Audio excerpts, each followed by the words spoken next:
এই জায়গাটায় বসে ভিডিও করলে মুখটা আমার একদম পরিষ্কার আসে, আসে না? কিন্তু এখন আসছে না।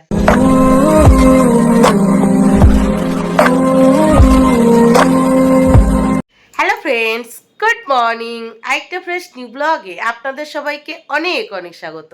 কেমন আছেন আপনারা সবাই? আশা করি আপনারা সবাই অনেক ভালো আছেন। আমরাও আপাতত ভালো আছি আপনাদের আশীর্বাদে আর আমার গোপালের আশীর্বাদে। আজ সোমবার আর এখন বাজে সকাল 7টা, আর আজকের ব্লগটি আমি এখান থেকেই শুরু করছি। তো প্লিজ পুরো ভিডিওটি না কেটে দেখতে থাকবেন আর আমার সঙ্গে থাকবেন। ঘুম থেকে উঠেছি সেই কোন সকালে, ঘুম থেকে উঠে বাসি করে সমস্ত কাজবাজ গুছিয়ে নিয়েছি, রান্নাঘরেও চলে গেছি। রান্নাঘরে গিয়ে গ্যাস ওভেনটা মুছে একদিকে ভাত বসিয়ে দিয়েছি আর একদিকে বসিয়ে দিয়েছি ডাল, আমডাল রান্না করব। আর সাথে দেখি কি রান্না বান্না করি। কালকে তো মামামের বার্থডে হয়ে গেল, কেক কাটিং হলো না। রাত্রেবেলার দিকে খুব মন খারাপ লাগছিল, এতটাই মন খারাপ লাগছিল আপনাদের কি আর বলবো। তো যাই হোক, আজকে মামামের স্কুল মনে হচ্ছে নেই, কারণ ম্যামরা বলে দিয়েছে কালকের মতো যদি গরম থাকে তাহলে আজকে সকাল 8টার দিকে জানাবে যে স্কুল হবে কি না হবে। তো মনে হচ্ছে হবে না। যদি হয় তাহলে ওই যে রিটার্ন গিফট আর কেক এগুলো তো স্কুলে আজকে দেওয়ার কথা ছিল, দেখা যাক কি হয় কি না হয়। আর গ্রাম থেকে আমার 2 ভাই এসেছে, কালকে তো এখানেই ছিল, কালকে থেকে কাজ করছে। তো সব মিলিয়ে আজকেও প্রচুর চাপের আছে। তো চলুন, আলাদা করে বলার কিছু নেই, আজকে সারাদিন যা যা করবো টুকিটাকি এখানেই শেয়ার করবো, আপনারা দেখতেই পাবেন। তো সারাদিন দেখতে থাকুন আর আমার সঙ্গে থাকুন। ভাই দুটো কাজ করছে, চা করব, কিন্তু মিস্টার প্রতিদেব এখনও দুধ নিয়ে আসেনি। দুধ নিয়ে আসলেই আগে চা করে নেব, তারপর ব্রেকফাস্ট করব, তারপর দুপুরে রান্নাবান্না আছে। আর জানি না মামামের স্কুল হবে কি না হবে, সব মিলিয়ে মাথার তালগোল পাকিয়ে আছে। দুষ্টুর স্কুল ছিল, কিন্তু এত বিশ্রী গরম পড়ছে যার জন্য ওকে আর স্কুলে পাঠায়নি। আর তা বাদেও কী হয়েছে বলুন তো, কালকে সারাদিন উল্টো পাল্টা খেয়েছে, ওর পেটটা হালকা একটু খারাপ হয়েছে, সেই জন্য মেনলি আর স্কুলে পাঠায়নি, এখনও বাইরে ঘুমাচ্ছে। 2 ভাই, মিস্টার প্রতিদেব আর দুষ্টু, ওরা 4 জন কালকে বাইরে শুয়েছিল, আমি আর মামা কালকে ঘরে ঘুমিয়েছিলাম। তো বাবা, আর পারা যাচ্ছে না, আর পারা যাচ্ছে না, সত্যিই আর নিতে পারছি না। মনে হচ্ছে কখন সানস্ট্রোক হয়ে পড়ে যাবো। আগের দিন তো সেরকমই অবস্থা হয়েছিল আমার।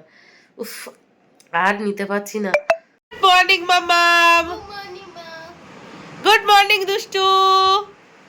দুষ্টু, ঘুম হয়নি এখনো? ঘুম হয়নি? কি খাবে সকালে? কি খাবে? চা খাবে? চা খাবে? মামা কই? মামা কই? মামা কই? দেখো মামা কোন সকালে উঠে ওই যে কাজে লেগে পড়েছে। ওটো ওটো, তুমি কি স্কুলে যাবে?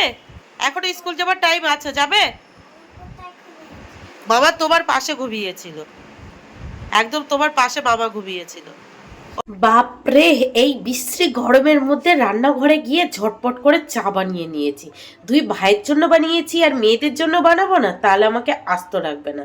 তবে 2 মেয়ের পাশাপাশি আজকে আমি একটু চা নিয়ে নিয়েছি, তাহলে আমার জন্য ব্রেকফাস্টে আর আলাদা করে কিছু বানাতে হবে না। আর পাশাপাশি দেখুন 4টে ব্রাউন ব্রেড ছিল, ছেঁকে নিয়েছি, 2 বোনকে দুটো দুটো করে দিয়ে দেবো। তার আগেই দেখুন 2 বোন ফ্রিজ থেকে অরিও বিস্কিট বার করে নিয়ে চা দিয়ে খাওয়া শুরু করে দিয়েছে। তারপর ব্রাউন ব্রেড দিয়েছি, ওর বাবা বলছে ঠিক আছে, ও তো বিস্কিট দিয়ে চা খাচ্ছে, তাহলে ব্রাউন ব্রেডগুলো আমাকে দিয়ে দাও, টিফিনে নিয়ে যায়। দেখুন তার জন্য বাবার সাথে কিভাবে কথা বলছে আর হাসছে, মজা করছে। কি পাজি মেয়ে দেখেছেন। সকালের ব্রেকফাস্টে চা বিস্কিট খেয়ে সোজা রান্নাঘরে গিয়ে ঝটপট করে কিছু রান্নাবান্না করে নিয়েছি, আর কিছু বাকি আছে। তো করেছি ভেন্ডি আলু ভাজা, আর সাথে করেছি উচ্ছে আলু ভাজা, আর সাথে করেছি টকের ডাল, আর রুটি করে নিয়েছি। ব্যাস, রুটি আর ভেন্ডি আলু ভাজা সকালবেলা ব্রেকফাস্টে দিয়ে দেবো। আর দুপুরে যে মাছের তরকারিটা হবে সেটা এরপরে রান্নাঘরে গিয়ে ঝটপট করে করে নেব। যত তাড়াতাড়ি রান্নাঘরের কাজবাজগুলো গুছিয়ে নিতে পারবো তত তাড়াতাড়িই যেন মুক্তি। এখন রান্নাঘরে যাওয়া মানে একটা সাজার সমান। তো যাই হোক, একদিকে রান্নাঘরে মাছ ভাজা হচ্ছে, আর মাছের তরকারির জন্য এই যে পটল আর আলু কেটে নিয়েছি, একদম অল্প তেল মশলায় রান্না করব। আর এদিকে 2 ভাইয়ের জন্য দুটো ডিম সিদ্ধ বসিয়েছিলাম, সেটা হয়ে গেছে। তারপর এই যে 2 ভাইয়ের জন্য ব্রেকফাস্টের থালা রেডি করে দিয়েছি। দিয়েছি 4টে 4টে করে রুটি, আর সাথে ভেন্ডি আলু ভাজা, আর একটা করে ডিম সিদ্ধ। তো চলুন ওদেরকে দিয়ে দিই। দুষ্টু, কি খাচ্ছ তুমি? তোমাকে ডিম দিলাম না, তোমার পেট খারাপ করেছে না, সেই জন্য ডিম দিইনি। তাড়াতাড়ি খেয়ে নাও, তারপর চান করিয়ে দেবো, ঠিক আছে? ঠিক আছে তো? কেমন লাগছে ভেন্ডি ভাজা? ভালো হয়নি? আর দেখেছো আগের দিন আলতা পরেছো, সারা ঘরে আলতা মাখিয়েছো, দেখো সারা ঘরে আলতা, দেখেছো? নাও খেয়ে নাও। বাবা, সকাল থেকে রান্নাঘরে রান্না করতে করতে সময় কেটে গেছে, কখন যে 11:30 বেজে গেছে খেয়ালই করিনি। তা এখন দুই ভাই দুই মেয়েকে খেতে দিয়ে দিয়েছি, বাকি আছে শুধু মাছের তরকারিটা রান্না করতে। মাছের তরকারিটা রান্না করব, তারপর ঝটপট করে দুই মেয়েকে সাথে নিয়ে নিচে যাব। সাথে কিছু কাচাকুচিও আছে, কাচাকুচি করব, দুই মেয়েকে চান করব, নিজে চান করব। প্রচুর কাজ বাকি, প্রচুর কাজ বাকি। আর গরমের জন্য না হাঁসফাঁস করছে, আর শরীরটা যেহেতু ভালো নেই, সেই জন্য সব মিলিয়ে একদম পুরো হজবরলা হয়ে যাচ্ছে। কি যে রান্না করছি, কেমন যে খেতে হবে একমাত্র ভগবানই জানে। আর যারা যখন খাবে তখন তারাই বলতে পারবে। এইটাই আর কি। তো মামামের স্কুল থেকে এখন কনফার্ম করে দিয়েছে পরপর 3 দিন ছুটি আছে। এমনি মে দিবসের ছুটি আছে বুধবার, আর সোমবার আর মঙ্গলবার, মানে আজকে আর কালকে এই গরমের জন্য ছুটি দিয়ে দিয়েছে। বাঁচো, আর এই 3 দিন আর মামামের স্কুলে যেতে হবে না। তবে দুষ্টুর কালকে স্কুল আছে, কালকে স্কুলে পাঠাতে হবে। আজকে স্কুলে পাঠায়নি, শুধুমাত্র ওর পেটটা খারাপ ছিল বলে। ঘরটা সুন্দর লাগছে, পুট্টি করার পর ঘরটা সুন্দর লাগছে। তবে এখনো তো ফিনিশিং হয়নি, আজকে এই করে দিয়ে যাচ্ছে, আবার 1 সপ্তাহ পরে এসে পুরো ফিনিশিং হবে, তখন দেখতে দারুণ লাগবে। এখন ঘরের মানে চেঞ্জ হয়ে গেছে লুকটা পুরো, একদম অন্যরকম লাগছে দেখতে, বেশ লাগছে, বেশ লাগছে। তাড়াতাড়ি করে ঘরটা রেডি হলে খুব বাঁচার বেঁচে যায়, তাহলে ওই ঘরটায় শিফট হয়ে যেতে পারবো। আর এক ঘরের ভিতরে সবাই মিলে গ্যাদারিংয়ে থাকতে হবে না এই গরমের মধ্যে। দেখা যাক কত তাড়াতাড়ি মিস্টার প্রতিদেব ঘরটা রেডি করে। পুট্টি করার পরেও আরও তো কিছু কাজবাজ আছে, মানে ঘরকে গয়নাগাটি পরানো, গৃহপ্রবেশের একটা ছোট্ট করে পুজো, কবে কি হবে কি জানি। বলছো মা, আর একবার বলো। তুমি আমাকে ছেড়ে করতে যাবে না, তুমি আমাকে ছেড়ে গেলে আমার কষ্ট হয় না? তোমাকে ছেড়ে আমি কবে কোথায় গেছি? তুমি কালকে আমাকে ছেড়ে তুমি বেহালায় গেছিলে। বেহালায় তো মার্কেটিং করতে গেছিলাম, আবার তো সাথে সাথে চলে এসেছি। তোমাকে ছেড়ে আমি কোথায় যাই নাকি? তুমি আমাকে ছেড়ে তুমি প্রতিদিন যাও। আমি তোমাকে ছেড়ে গেলে তোমার কি হয়? তুমি আমাকে ছেড়ে গেলে আর কষ্ট হয়। কোথায় কষ্ট হয়? আমার বাড়িতে। তাই? আমি তোমার কাছে কাছে থাকবো এবার থেকে? ওলে বাবা লে, এই গরমের ভিতরে তুমি এত সুন্দর একটা কথা শুনলে আমার মন তো পুরো শান্ত হয়ে গেল। তার জন্য কি খাওয়াতে হবে তোমাকে? কি খাওয়াবো, দইয়ের লস্যি না আইসক্রিম খাবে? কি খাবে বলো বলো বলো বলো বলো। চকলেট। চকলেট খাবে? আচ্ছা, আমার রান্না হয়ে গেছে, আমি চান করে নিই, ঘর বারান্দা ঝাড়ু দিয়ে তারপর আমি তোমাকে চকলেট দেবো চান করার পরে, ঠিক আছে? ঠিক আছে, চলো তুমি এখন একটুখানি বসে বসে টিভি দেখো, আমি তরকারিটা নামিয়ে নিই, ঘর বারান্দা ঝাড়ু দিয়ে নিই, তারপরে চান করে তোমাকে আমি চকলেট দেবো, তুমি বসে বসে চকলেট খাবে, ঠিক আছে? ফাইনালি পটল আলু দিয়ে মাছের তরকারি রান্না আমার কমপ্লিট। তো ফাইনালি মোটামুটি রান্নাবান্না কমপ্লিট, শুধু খাওয়ার সময় পাঁপড় ভেজে নেবো, ব্যাস হয়ে যাবে। আর কালকের একটু চাটনি আছে। তো রান্নাবান্না কমপ্লিট করে দুই মেয়েকে সাথে নিয়ে নিচে গেছি, অল্প কিছু কাচাকুচি ছিল সেই কাচাকুচি করেছি, দুই মেয়েকে চান করিয়েছি, তারপর নিজে চান করে এই যে আপনাদের সামনে চলে এসেছি। আর মামাম চান করে রেডি হয়ে গোপালের পুজোও দিয়ে নিয়েছে। দেখেছেন ঘরটা কেমন লাগছে, পুরো সাদা সাদা সাদা, সুন্দর লাগছে না? পুরো চেঞ্জ হয়ে গেছে, সেই ভাঙাচুরা ঘরটা আর কি সুন্দর লাগছে দেখুন, পুরো চেঞ্জ। দাঁড়ান ব্যাক ক্যামেরায় আপনাদেরকে দেখাচ্ছি, এই দেখুন ঘরের লুক, পুরো ভাঙাচোরা ঘর কেমন চেঞ্জ হয়ে গেছে দেখেছেন, সাদা ধপধপ করছে। ঘরের ভিতরে লাইট নেই তো সেই জন্য অন্ধকার অন্ধকার লাগছে। এখনো তো পুরো ফিনিশিং হয়নি, 1 সপ্তাহ পর আবার পুরোপুরি ফিনিশিং হবে। এই পুট্টি লাগিয়েছে, এটা শুকাবে, তারপরে এটাকে আবার ঘষে তুলে তারপর আবার পুট্টি হবে, তারপরে হবে রং। দেখেছেন কি দারুণ লাগছে না, ঘরটা পুরো চেঞ্জ হয়ে গেছে। তো আপনারা যদি কেউ পুট্টির কাজ করাতে চান তাহলে আমার সাথে কন্ট্যাক্ট করতে পারেন, আমার ভাইয়ের নাম্বার আপনাদেরকে দিয়ে দেবো। আমার ভাই কিন্তু কলকাতার সব জায়গায় পুট্টির কাজ করে, তো আপনারা কন্ট্যাক্ট করতে পারেন। দেখুন একদম যত্ন সহকারে কাজ করে দেবে, যাকে বলে এক কথায় ঝাক্কাস। তো ঝটপট করে রান্নাঘরে গিয়ে পাঁপড় ভেজে নিয়েছি, আর কালকের কিছু তরকারি ফ্রিজে ছিল সেগুলোও গরম করে নিয়েছি, সমস্তটা বারান্দায় পাতিয়ে নিয়েছি। এখন দুই ভাই আর দুই মেয়েকে খেতে দিয়ে দেব, ওদের খাওয়া হলেই তারপর আমি ঝটপট করে ভাত খেয়ে নেব। আজকে আমি আর ডায়েট করছি না, সকালবেলা ওই দুধ চা খেয়েছি, আর এই দুপুরে অল্প করে ভাত খেয়ে নেব। গুড আফটারনুন দুষ্টু, গুড আফটারনুন মাম্মাম। তাহলে ভাত খাওয়া হয়ে গেছে, এখন কি খেতে ইচ্ছা করছে? চকলেট খেতে ইচ্ছা করছে, তাই? এ নাও চকলেট, তুমি হাফ খাবে, দিদিকে হাফ দেবে। আমি দেখছি, তুমি দিদিকে আগে হাফ দাও, খোলো ওটাকে। আচ্ছা দিদির কাছে দাও, দিদি তোমাকে হাফ দেবে। দিদি চকলেট খেতে পছন্দ করে না। আর দেখুন আজকে কি হয়েছে, আমার লাইটটা কেটে গেছে। ও দিদির জন্য তো আলাদা চকলেট। একসাথে অত চকলেট খেতে নেই, তাহলে দাঁতে পোকা হয়ে যাবে। এটা আমাকে দাও, ওই দিদিরটা দিদি একা খাবে। না, এখন হাফ হাফ করে খাও, পরে যখন আবার খাবে তখন আবার হাফ হাফ করে খাবে। দাও আমি ভেঙে দেই। দিচ্ছে তো, দিদি দিচ্ছে তো। নাও, এই এটা তোমার, আমি খাবো। হ্যাপি, দিদিকে এবার থ্যাংক ইউ বলো।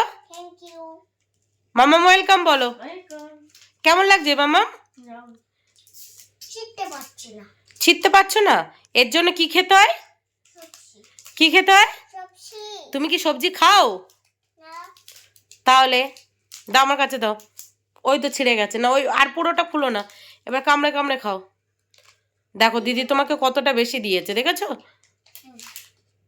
নাও খাও, খাও। কেমন লাগছে? দারুণ। দারুণ। দারুণ। এই জায়গাটায় বসে ভিডিও করলে মুখটা আমার একদম পরিষ্কার আসে, আসে না? কিন্তু এখন আসছে না, কেন বলুন তো? এই সোজাসুজি যে লাইটটা ছিল সেটা কেটে গেছে। হঠাৎই চান করে উপরে এসে দেখি লাইটটা কেটে গেছে। বলুন কেমনটা লাগে? তো যাই হোক, খাওয়া দাওয়া কমপ্লিট করে বারান্দাটা মুছে নিয়েছি। এখন আমার কয়েক বালতি জল নিচ থেকে ওপরে তুলতে হবে। কিছু করার নেই, মিস্টার পতিদেব বাড়ি নেই, জল আমাকে তুলতেই হবে। সাথে যে নাইটিটা পরে চান করেছে ওই নাইটিটাও কেচে দিতে হবে। তো নিচে যাব, শুধু কি ওইটা কাচবো? ভাবলাম সাথে আরো কিছু কেচে নেই, তাহলে কালকে পরশু কাচাকুচি একটু কম হবে, এটাই আর কি। তো দুই বোনকে চকলেট দিয়ে দিলাম। ওই যে আমার ভাইরা কাজ করছে, ওই ভাইরা আসার সময় নিয়ে এসেছিল চকলেট, দুষ্টুর জন্য একটা, মামামের জন্য একটা। তো কালকে আর দিইনি, কালকে যেহেতু অনেক কিছু খেয়েছিল, তো এখন দিয়ে দিলাম। আর হ্যাঁ, আপনাদের কারোর যদি পুট্টির কাজ করানোর থাকে, আপনারা আমার সাথে কন্ট্যাক্ট করতে পারেন। আমার এই ভাইয়ের হাতের কাজ খুব ভালো, খুব ভালো। আপনারা তো দেখছেনই, খুব যত্ন সহকারে কাজ করে। আর আশা করি আপনারা অন্য জায়গায় যে কাজ মানে যে দামে করাবেন তার থেকে 1 টাকা কমে হলেও কাজ করে দেবে। খুব ভালো হাতের কাজ, নিজের ভাই বলে বলছি না, সত্যিই খুব ভালো হাতের কাজ।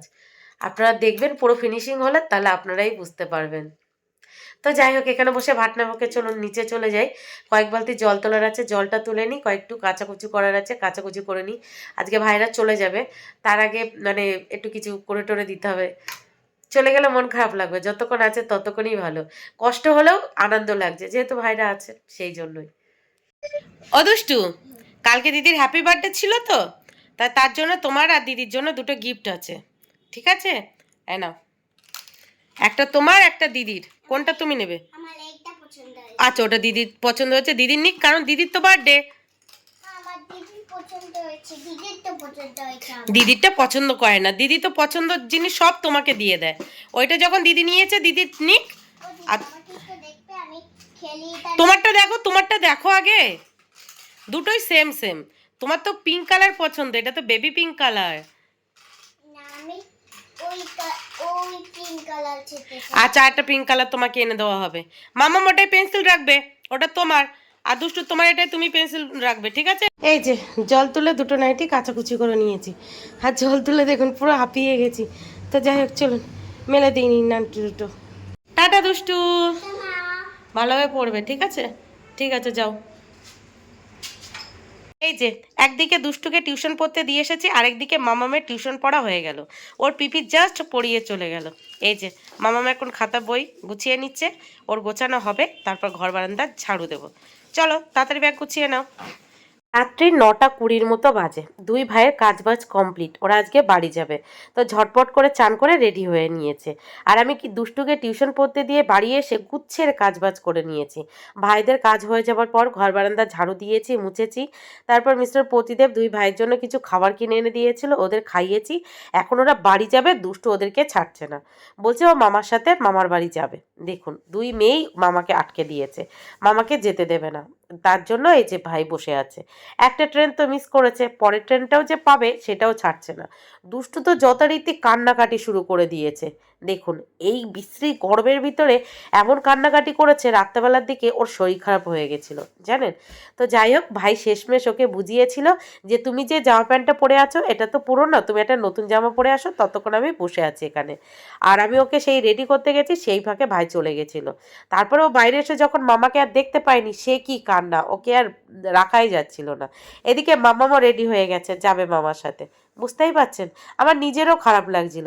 এই 2 দিন ভাইরা ছিল, ভালোই গল্প করছিলাম, ছোটবেলার কথাগুলো মনে করছিলাম, এটাই আর কি। তো যাই হোক, চলুন আজকের ব্লগটি এই পর্যন্তই, দেখা হচ্ছে কাল।